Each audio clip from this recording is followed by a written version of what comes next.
Daniel, I'm not happy. I want a divorce. When Lisa said that, it felt like everything changed. I was shocked but not totally surprised.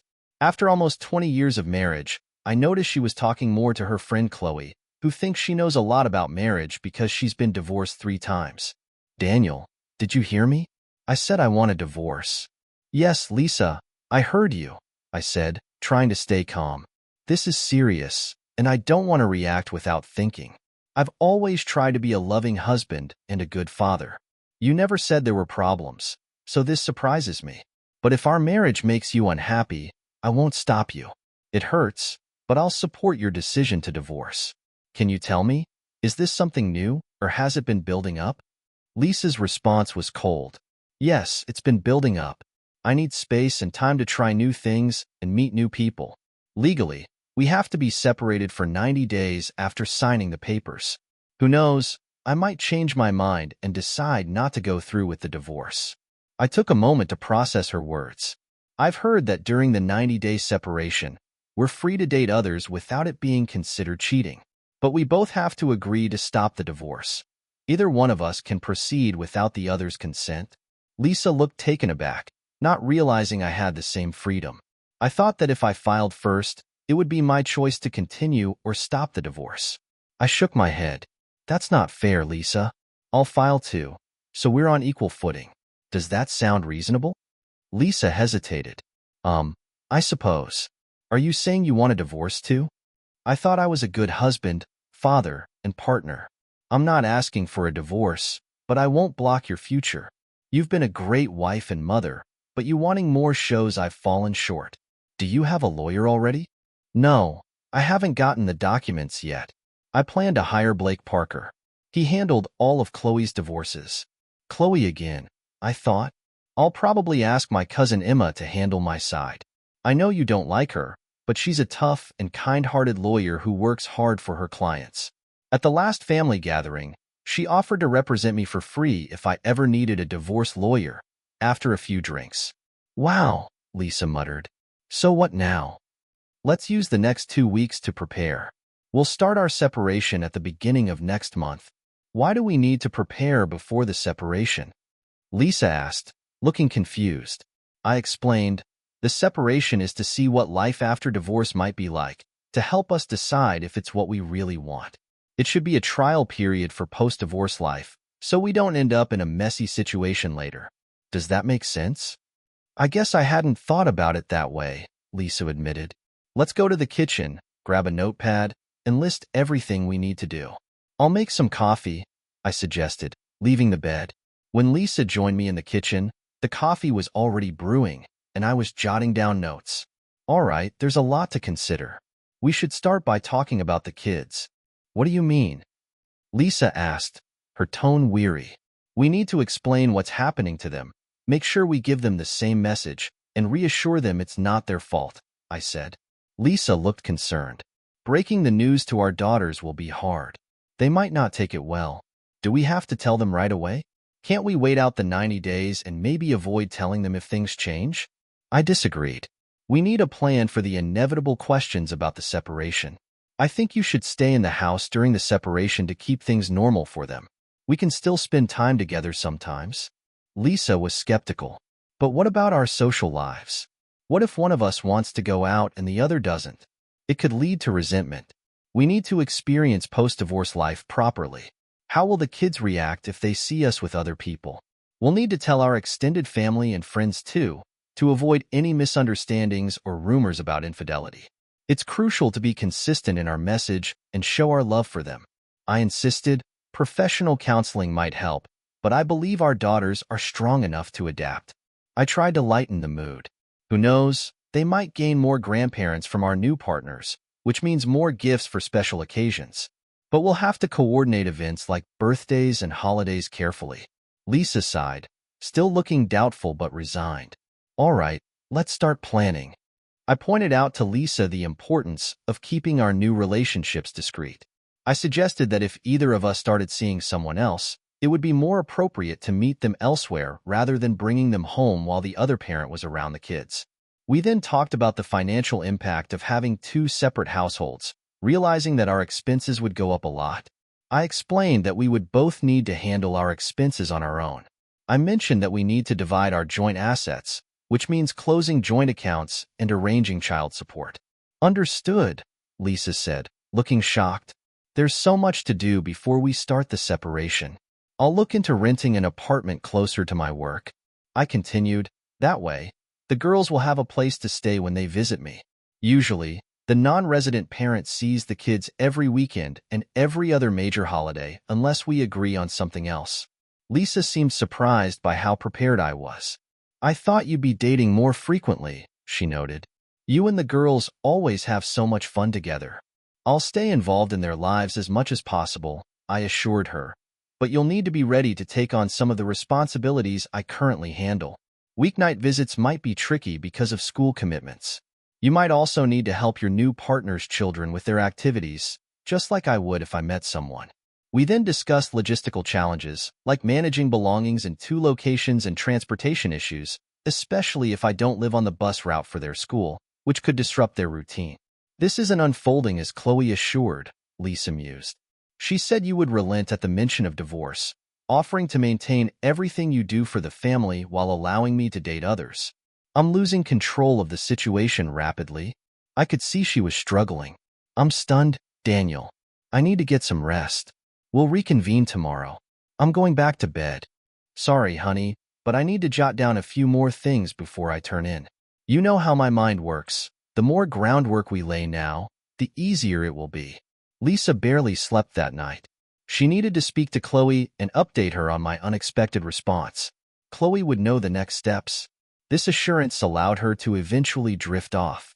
When she woke up, she immediately noticed I wasn't in bed. Oh my God, this fool stayed up all night working on the divorce checklist, she thought. But when she entered the kitchen, I wasn't there. Only a notepad lay on the table. She peered into the guest bedroom and found me sound asleep.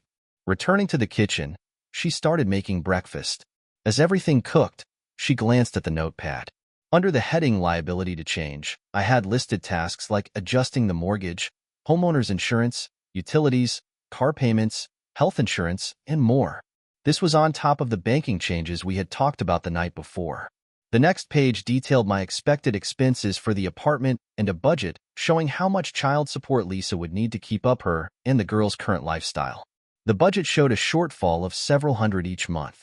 I also outlined ways to cut costs, like stopping my frequent visits to Waffle House and Starbucks, which made her smile. She added her own expenses like her gym membership, participation in a women's group, and eating out more than once a week. I had included some of the children's expenses like fees for extracurricular activities, uniforms, and other essentials. On another page, I listed tasks Lisa would need to handle, like refueling the car, regular maintenance, arranging for a mechanic or plumber when needed, calling for heating and air conditioning repairs, lawn care, car washing, grocery shopping, and so on. She set the notepad aside, frustrated. Why isn't Daniel behaving as he should and giving me what I want? She muttered. I need to call Khloe before Daniel wakes up. Lisa dialed Khloe, keeping her voice low.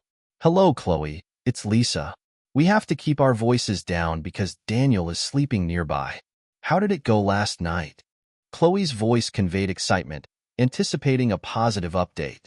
Instead of asking how he could improve to prevent me from divorcing him, he agreed to the divorce and started listing all the tasks he currently handles that I'd have to take on.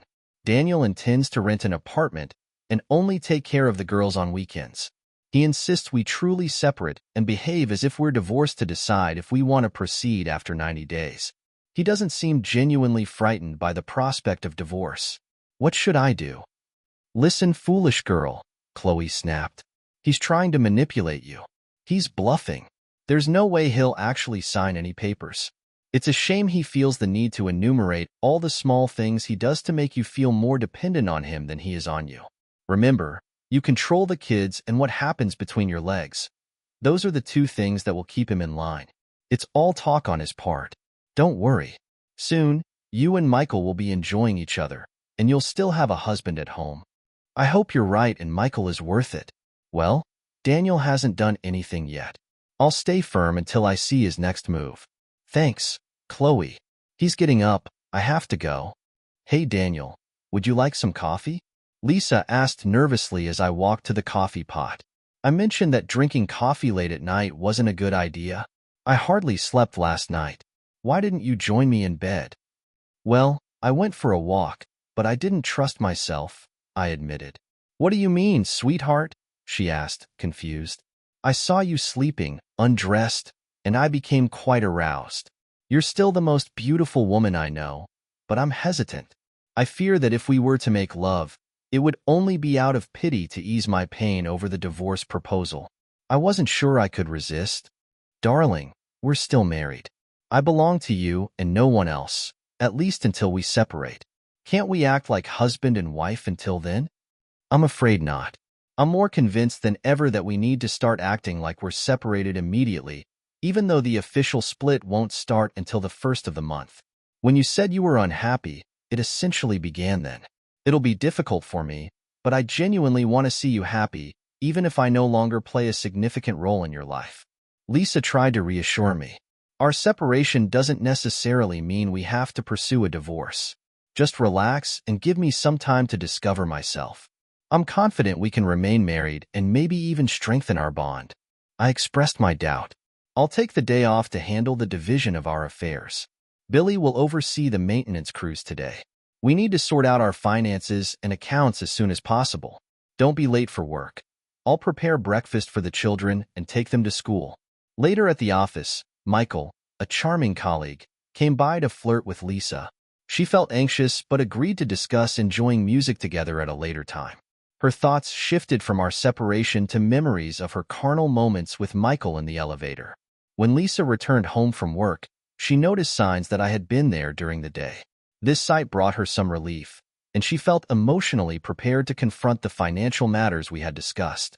It seemed like she was thinking, I have 90 days to explore, remain married, and then I'll try to figure out how to engage in a relationship with Michael without getting caught. Sitting at the kitchen table, she reviewed her notebook once more. I had added a few more items to the list. She also noticed a new list titled Possible Women for Dating. It consisted of 2 columns, women who had already expressed interest and women I'd like to know if they are interested. The names in the first column startled her, especially when she saw her sister Sarah's name. Lisa immediately called Sarah. Hello? Sarah answered. How are you? How dare you try to steal my husband? Lisa yelled. Hey, slow down.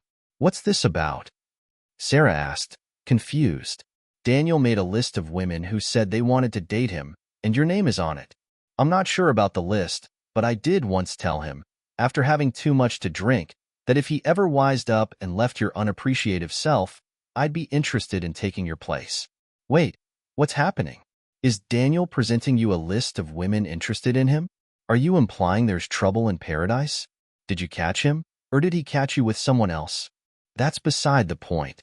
I simply informed him that I needed some space, some time to myself to explore new relationships. Yeah, you're looking for something on the side. Who is it? Or are there multiple? Sarah cut her off.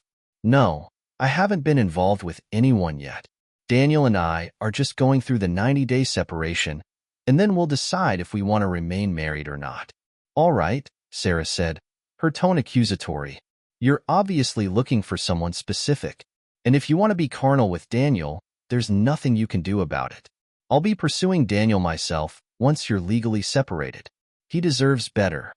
Lisa defended her decision. It was my initiative to separate, even though I praised him as a husband and provider. Sarah criticized her actions. You're foolish and naive. Daniel is a great provider, husband, father, and lover. Notify me as soon as you're free from the marriage. Sarah ended the call. Lisa tried to settle her nerves, but it didn't help. She glanced at the list of women again. Lauren, Daniel's secretary, was on the list, a stunningly beautiful single mother nearly 20 years younger than him. The thought of her husband dating someone so young was unsettling. There were 2 other women, one of whom was married, as denoted by the M next to her name. The remaining names belonged to women who worked alongside Daniel, some of whom Lisa recognized from their local area. Despite having a degree in psychology, Daniel had worked as a laborer during college and kept his love for the trade, growing his business to include 3 teams. Lisa suspected he was assessing these women's skills, both in plumbing and personally. The three unnamed women on the list were simply labeled as waitress at Waffle House, barista at Starbucks, and clerk at Walmart. She wondered how many other women found him as appealing as Sarah did. She hadn't expected him to date while they were apart, but now she wondered if he already had someone else in mind. Daniel entered the house and saw Lisa flipping through the notebook. He had a feeling about what the conversation would be. "Looks like you wasted no time finding a replacement for me, huh? My own sister, of all people. How could you?" Lisa retorted. Daniel replied calmly, "What do you mean? I don't have a boyfriend. I just want to explore some new relationships." "What about Michael Hayes?"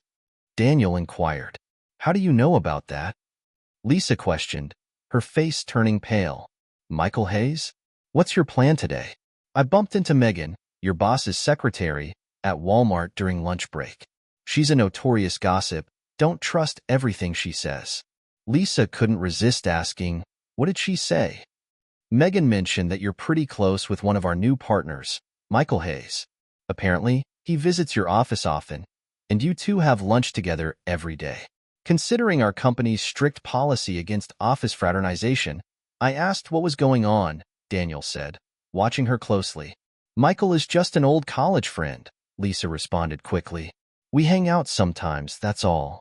"Well, from what Megan said, it sounded like he might be one of the men you're considering during our separation," Daniel probed further. "Michael is just a friend. We've barely done anything, just talked. He's always been nice to me, even on my worst days," Lisa admitted, her eyes shifting slightly. "Anything more?" Daniel pressed, sensing there was more to the story. Lisa hesitated, her expression revealing a hint of guilt. "Did you do anything that would upset his wife?" he continued. "Wife? He's not married." "Who told you that?" she exclaimed, now visibly flustered. "I found out on his Facebook page," Daniel replied. "Are we talking about Michael Hayes?" "Yes, but he never mentioned a wife," she said, looking puzzled.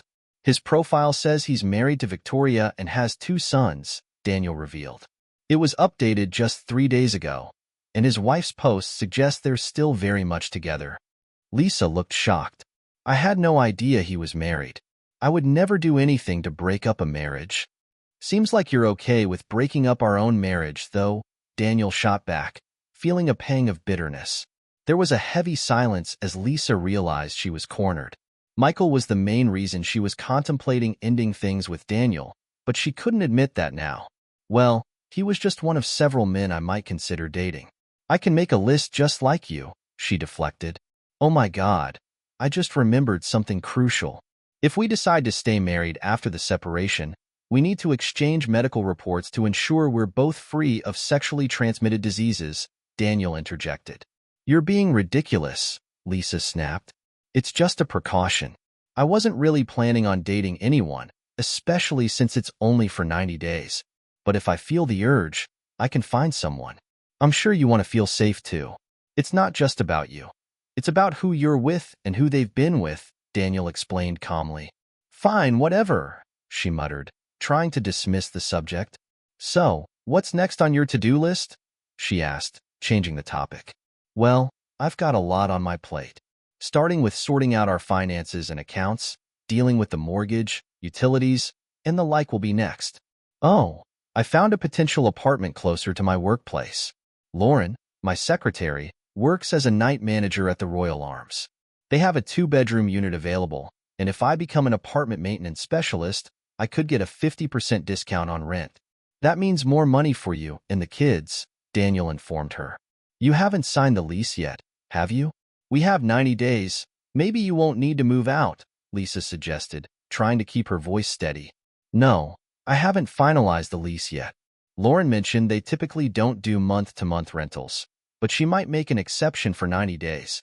When she found out about the divorce, she expressed interest in me. I was surprised, given the age gap and all. I had no clue she found me attractive. I politely declined, saying that workplace rules don't allow employees and managers to have personal relationships. She suggested finding another job if that was the issue. That's why I put it on the list," Daniel explained. Lisa was angry inside but kept quiet. Without waiting for her response, Daniel continued, here's some news you might like. I booked 2 tickets for a 10-day vacation in Hawaii. It was meant to be a surprise for our 20th anniversary. Lisa's mood changed instantly. Hawaii? Oh, Daniel. You know how much I've always wanted to go there. This is amazing. I can't wait to relax on the beach and swim in the ocean. Thank you, thank you. But Daniel's expression remained serious. We won't be going to Hawaii together. When you mentioned divorce, I realized we might not make it to our 20th anniversary. I tried to cancel and get a refund, but it was too late. They only offered a 20% refund. I realized the trip to Hawaii is more your dream than mine, so I had them change the tickets for you and a guest. It could be a great start to your new relationship if you offer your new man an all-expenses-paid trip to Hawaii. But Daniel, I wanted to go to Hawaii with you. We could postpone the separation. In fact, I'm considering calling off the whole thing. Now that I've had time to reflect, I'm not as unhappy as I thought, Lisa pleaded. I'm sorry. I've thought about this a lot. I don't believe I could be content knowing the possibility of divorce hangs over us. Even if you retract the divorce now, you can't erase what you said, and I can't erase the images in my mind of what you and Michael might have done. I'll likely proceed with the divorce regardless of your decision, though I can't fathom life without you and being only a part-time father to my girls. With that, Daniel retreated to the guest bedroom upstairs. Lisa was devastated and knew only one person to turn to, Khloe. She called her immediately. Lisa was devastated and knew only one person to turn to, Khloe. She called her immediately. Hello, Lisa. What's wrong? Khloe answered, her voice already sensing trouble. Khloe, everything has gone wrong. Daniel found an apartment, and his secretary is already flirting with him. Even my sister wants to date him. The worst part is, he had tickets to Hawaii for our anniversary and gave them to me to use. But he won't go. He said I could use them to take my new boyfriend. What do I do now? Lisa cried, her voice trembling. Khloe let out a chuckle. What's the problem? You and Michael could have a great time in the sun, fun adventures, and even some amazing romance. No. I found out Michael is married, and his wife and kids are moving here soon. I can't go to Hawaii with him. I want to go with Daniel. Lisa exclaimed, her voice filled with regret. Hold on a second, Khloe interrupted, her tone shifting. I think I just figured it out. Wow, Daniel is smarter than I thought. He says he booked the trip a long time ago, but it was just a trick to make you feel guilty and stop the divorce. Don't worry, with your looks and charm, you'll find boyfriends as good as, if not better than, Michael in no time. All while keeping your marriage and family intact. Oh my goodness, I never imagined he could be so deceitful. Thank you, Khloe. I was on the verge of giving up, but now I'm more determined than ever. He's going to regret this dearly. Let's chat later, Lisa said, feeling a surge of determination. When I came downstairs with a small suitcase, Lisa glared at me. So, you're trying to make it look like you're already moving out? No worries. Goodbye and good riddance, she snapped. Actually, I was just taking a few things to the apartment to avoid carrying too much at once and startling the girls. Lauren mentioned I could move some stuff in before the first since the apartment is empty anyway, I explained. Your attitude seems different from earlier. Let me guess, you were talking to your marriage guru, Khloe, again? She's quite the expert at divorce, isn't she? I added sarcastically. Don't try to provoke me by insulting Khloe. She's on my side. She saw right through your Hawaii ticket scheme. You fabricated that tale just to coerce me into giving up everything. Nice try, but I still want a divorce and can't wait to finalize it. There are plenty of guys out there who desire me and are willing to meet my needs, Lisa snapped back, her anger simmering beneath the surface. You're absolutely right, especially about the attention you'll get from other guys. I have no doubt you'll have numerous offers once they realize you're available. I've always considered myself incredibly fortunate to have such a stunning woman like you, a fantastic partner in raising our children, and until recently, a faithful wife and lover. You're wrong about the Hawaii trip, and I can prove it. Just give Helen James at Flight Right Travel Agency a call. I'll dial her now. I pulled out my phone and dialed. Hi, Helen. It's Daniel Morgan. My wife is on speakerphone, so you can tell her the details about the trip. She has a few questions. Of course, Daniel, Helen responded. I'm really sorry you won't be able to go. It sounds like you were excited about surprising your wife and enjoying your vacation. What details do you need, Mrs. Morgan? Lisa asked. Could you please explain exactly what's included in this trip? Certainly. This is a 10-day trip covering 2 islands. It includes stays at our top-rated hotels, meals, transportation, hula lessons, luau dinners, traditional tiki performances, and opportunities for surfing, swimming, and dancing, all set in a romantic atmosphere. Many couples have found it to be a transformative experience for their marriage, Helen explained. When did my husband initially arrange this trip? Lisa asked, certain this would expose my deception. Let me check, Helen said, pausing for a moment. According to our records, he inquired about it approximately 3 months ago, then finalized his selection for this specific trip 2 months ago, with payment made 2 weeks thereafter.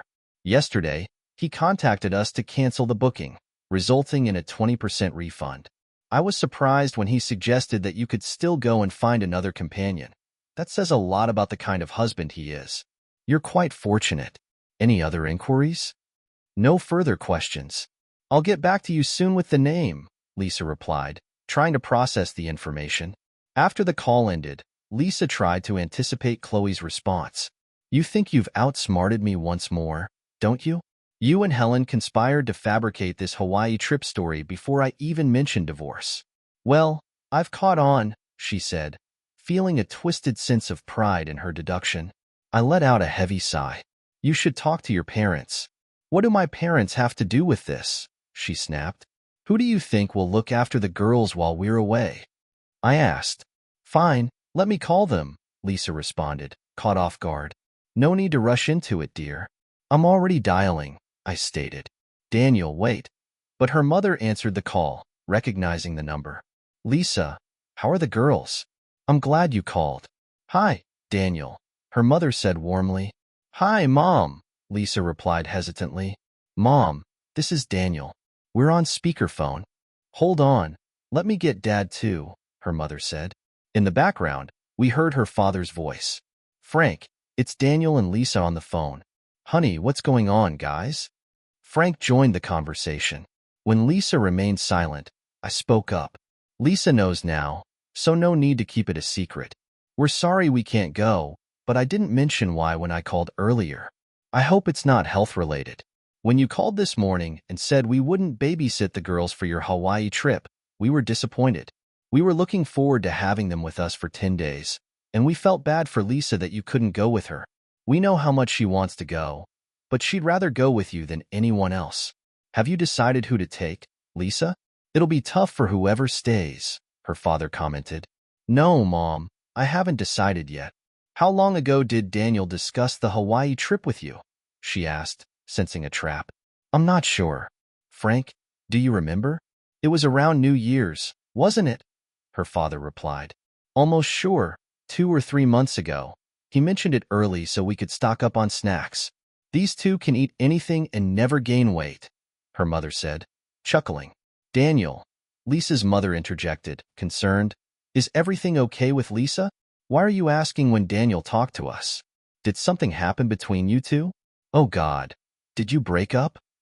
No, Mom, not exactly, Lisa responded, her voice shaking. We decided we needed some space, some time apart to recharge our marriage and maybe reconcile. I interjected firmly. I'm not going to lie to your parents, Lisa. They've always been honest with me. Mom, Lisa began. I didn't mean to alarm anyone. What I meant is that the first step in the divorce process is a 90-day separation. I hope this time will help me find myself, explore new opportunities, and improve so I can be a better wife and mother. Her mother, clearly emotional, responded, Lisa, I'm so disappointed. Don't expect us to welcome your new man with open arms. Her mother, clearly emotional, responded, Lisa, I'm so disappointed. Don't expect us to welcome your new man with open arms. Lisa's father spoke up, his voice firm. I can't believe you would do something like this. We raised you better than this. I never thought you'd be the one to jeopardize your family. I'm not going to sugarcoat this, Lisa. You're making a huge mistake. Tears filled Lisa's eyes as her mother began to sob in the background. We're so sorry, Daniel, her father continued. At least promise us you'll let us see our grandchildren after the divorce. Lisa couldn't take it anymore. Daniel has blown this whole thing out of proportion. I take my words back. No divorce, no separation. I'll talk to you later when everything calms down. She hung up abruptly, leaving her parents devastated on the other end. Seeing Lisa in such distress, I said quietly, "You need to pull yourself together. The girls will be home soon." I grabbed my suitcase and headed toward the door. "Where are you going?" Lisa cried, panicking. "Didn't you hear me? I don't want a divorce. You don't have to go anywhere." "You decided on divorce without consulting me," I responded coldly. "Now you think you can change it all back, just because things aren't going your way. You don't seem to understand that I have a voice in this too. After what I've learned about you over the past week, I'm not sure giving up on the divorce is a good idea. I'll stay in the apartment tonight." "Daniel, please. Please don't go. I'm sorry. You said it was fine before I brought up this nonsense about wanting a divorce. Can we just move past it and return to how things were? You claimed you were happy. I was happy too, but I can't forget how you admitted to being unhappy and planning to have an affair with Michael. Like I said, you've already committed emotional infidelity." I sighed. Emma mentioned she could easily draft the divorce papers since they're standard terms. She might even serve them tomorrow. Lisa's voice turned sharp. "I won't sign them." "That doesn't matter," I said calmly. "All Emma needs to do is ensure you're officially served. She might do it at your workplace, maybe even in front of Michael. We could claim alienation of affection. I could even involve your boss for breaking company rules, but that's pushing it. I need you to be able to take care of the girls after the divorce." "I understand. I'll talk to Michael's wife. That should be enough for payback. Why are you being so harsh? I love you, and you love me. Is there anything I can do to make things right? You said the divorce would be tough on both of us. Don't you want to avoid this pain? I promise never to bring up this divorce mess again. Please stay, and let's work it out," Lisa pleaded tearfully. I remained silent, letting her words sink in. Lisa, sensing a glimmer of hope, continued, "I pledge to be the best wife in the world. I won't look at another man. I've given you nearly 20 years of a strong marriage, 2 wonderful children, and supported your business, even when it meant you came home late and dirty. I'm so proud of your success. Everyone makes mistakes. Please give me one more chance, please," she implored. Finally, I responded, "Here's what we'll do. I'll take my suitcase and sleeping bag to the apartment tonight. I want you to write down a few things. Your words and actions have hurt me deeply. If your responses meet my expectations, I'll consider calling off or at least delaying the divorce. I'll return by 7. Maybe send the kids to your parents or friends so we can speak freely." "Yes, yes. Thank you. What should I write?" Lisa asked eagerly, clinging to any hope she could find. "First, I expect an apology for starting this whole situation. Not just an apology, beg for my forgiveness. Second, instruct Michael to stop contacting you. If he doesn't comply, warn him that I can take legal action against him and your company. Third, list all the reasons why I should consider staying married to you. Finally, call Khloe and tell her you never want to speak to her again. This is non-negotiable. If I hear about Khloe's input again, I will leave immediately. Do you understand?" "Yes, Daniel, I understand. I'll get everything ready by 7. Good. See you at 7 o'clock. I grabbed my suitcase and left. Lisa, determined not to lose her family, turned her attention to the tasks at hand. Going over her words to Khloe in her mind, she picked up the phone and dialed. "Khloe, it's Lisa. I've been doing some thinking. Listening to you was my biggest mistake. Because of you, I almost lost everything I care about. Do not contact me via call, text, email, or even think of me. If our paths cross in public, steer clear, or I won't be responsible for my actions." Feeling a surprising sense of relief after confronting Khloe, Lisa dialed Michael. She recounted my instructions, warning him that if he continued to contact her, I would take legal action. Michael, sensing the seriousness in her voice, pleaded to meet one last time, but Lisa shut him down, hurling insults and accusations of her being inadequate. She warned him that she would involve his wife if he continued causing trouble. To her surprise, Listing reasons why I should stay married turned out to be the easiest task. Liberated from desiring more than what she had with me, Lisa reflected on the joys we shared. She compiled an entire list, hopeful that it would impress me. She expressed remorse for the divorce request, acknowledging how foolish and self-centered she had been. As 7 o'clock approached, Lisa felt prepared and hopeful, but when the hour struck and I hadn't returned, worry crept in. 5 minutes later, I reappeared without my luggage, my expression unchanged. Lisa tried to remain composed as she handed me her responses. Here are my answers. I hope you reconsider. I read through the list for a long time, tears welling up in my eyes. Seeing me cry, Lisa began to weep too, thinking this might be a hopeful sign. Lisa, this is really impressive, I said, my voice shaking. Lisa's heart leaped as she rose to embrace me, but I gestured for her to stay seated. Your effort is commendable, but I'm not sure you understand the extent of the pain you've caused me. I fear I must proceed with the divorce, I explained. Lisa was devastated. It felt as if her heart had been shattered, collapsing to the floor as she sobbed uncontrollably, her grief overwhelming. I've ruined my family's life. I'm the worst person alive. I don't deserve to live. How could I have been so foolish? She wailed. I knelt beside her, whispering, now you understand how I felt. As Lisa continued to cry, I approached the door but paused, looking back at her. During our separation, are we allowed to see other people? I asked.